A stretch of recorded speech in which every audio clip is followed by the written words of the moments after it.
Alright, everybody, how we doing today? My hair tie broke. Anyway,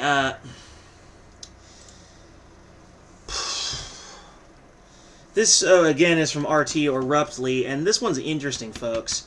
See, I thought it interesting how the U.S. was doing basically nothing about the Israeli settlements near the Jordan River, and now we're seeing that the United States is actually saying, illegal, legal, maybe. Our government's basically saying nothing in particular because Zionism grips the land. Oh, the Holocaust was a thing, therefore we must treat the Jews extra special. No. No. Treat everybody the same. I'm not even kidding. Special treatment. I don't care what happened. You do not get special treatment. When they start pulling bullshit, I don't care what happened. You call them on their shit. But the U.S. is unwilling. So it's like sort of ironic that the nation where Zionism even started, i.e. the United Kingdom, would be the one to criticize them. And get this, the UK is now refusing to hand back Chagos Islands. It doesn't just make it an illegal colonial occupier, it antagonizes a host of allies.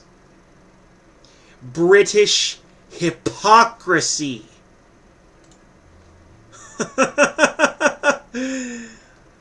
Oh, you know it, folks. You know it. Oh, my God. Failing to meet the UN deadline this week to hand back the Chagos Islands to Mauritius, the UK is now isolated from allies who had abstained on the issue after the hash of Brexit.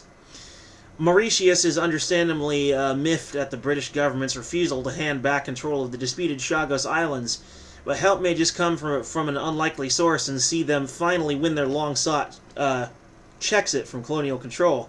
Czechs-it, that's great. Is that going to be with Czech cereal? You get red like strawberry milk so it looks like blood? Because while the UK has failed to cede the disputed archipelago in the Indian Ocean to Mauritius or Mauritius by the UN-appointed deadline of November 22nd, this will not have gone unnoticed by the other 115 nations who backed up Mauritius' claim to sovereignty over the islands earlier this year. I don't know how to say that country's name. When the vote went down in May at the General Assembly in New York, there were only 6 states who opposed an end to Britain's colonial rule, but there were 58 that abstained. Among those abstainees were former firm Euro buddies Germany and France. The UK's EU links with nations like those to have in the past been enough to either rely on support at the first call, or wait a bit of arm twisting to at least talk them around to seeing things through a UK lens. The future of the diplomatic strategy is now certainly in doubt following the fallout from the frankly disastrous Brexit.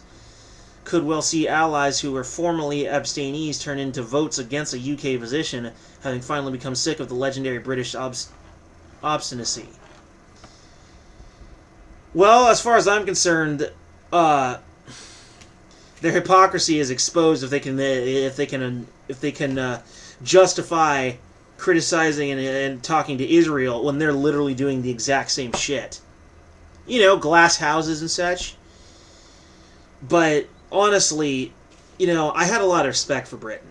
I really do. But this has honestly caused me to lose quite a bit of that respect. Still love you, my British friends, who I have on the internet. After all, you are not responsible for your government. But your government itself, I'm not going to let him get away with this one. Nope. And it's not just the General Assembly. The UK is choosing to ignore the UN High Court told the UK it should leave the islands as rapidly as possible way back in February of this year, saying the decolonization process is handled unlawfully. And in September, even Pope Francis, on tour in Mauritius or Mauritius, took a position on Britain's failure to heed the United Nations and weighed in to accuse the UK of placing greed over humanity. Not all things that are right for humanity are right for our pocket, but international institutions must be obeyed, said the pontiff. They're getting a taste of their own medicine. This is a thing of beauty. The UK has behaved pretty poorly. It leveraged the islands away from Mauritius in 1965. I'm going to pronounce that country's name several different ways. I just don't know what it is. Mauritius. In 1965, when it was still a British colony, in return for £3 million. And Mauritius claims independence only to then team up with the U.S. and use some prime real estate on Diego Garcia to agree on building a joint military base, despite the fact that the island was already inhabited by 1,000 Chagosians. Never mind, they were simply evicted between 1967 and 1973, sent off to Mauritius and the Seychelles 1,400 miles away, and have never been allowed back. Many of those have since moved to the UK, as the housing they were offered was so poor, and to this day live in Crawley, West Sussex. Meanwhile, the U.S. has used its base on their home island of Diego Garcia to fly bombing missions over Afghanistan and Iraq, and reportedly employed it as a CIA black site to interrogate terrorism suspects, so it's no surprise that locals are not welcome back. The Mauritian Prime Minister, Pravid Kumar Jugnauth, while condemning the forcible eviction of Chagosians as a crime against humanity, has offered assurances that his country would continue to allow the military base to operate in accordance with international law. If Mauritius were given control of the islands, but that still hasn't been enough for the UK. But now the UN General Assembly, the UN High Court, 116 opposing nations, and some pretty powerful players on the fence, pressure is mounting on the Brexit-bamboozled British government to play ball and do the right thing. There could be one other shortcut for the Meridians in achieving their goal. In the shape of Labour leader Jeremy Corbyn, he said on the day of the UN deadline that he would right the wrongs of history and hand sovereignty of the Chagos Islands to Mauritius if he became Prime Minister. Now, if those general election polling figures would just head the right way, the Chagos Islands could be celebrating this Christmas at home. It's definitely a violation of the rights of the people of the island, and it's certainly an issue when you're accusing Israel of doing something that they're doing themselves. Bottom line is, I have definitely lost a lot of respect for the British government now. And, you know, if you're a single-issue voter and this is your single issue, I would imagine a lot of people will be voting for Jeremy Corbyn. Many of those Chagosians living in Britain are probably going to vote his way. Is it enough to swing the election in his direction? Well, that would depend on how many are there. Maybe, maybe not. They might be outnumbered.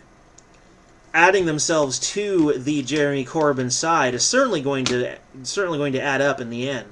And if they get enough sympathizers, then Jeremy Corbyn could very well win next election. But from what I know of the British Labour Party, they would very much take Britain into a very far left direction, and you would also get no Brexit. So, is there a way Britain could get what it wants, and the Chagosians could get what they want at the same time? I think that would probably be the most desirable scenario.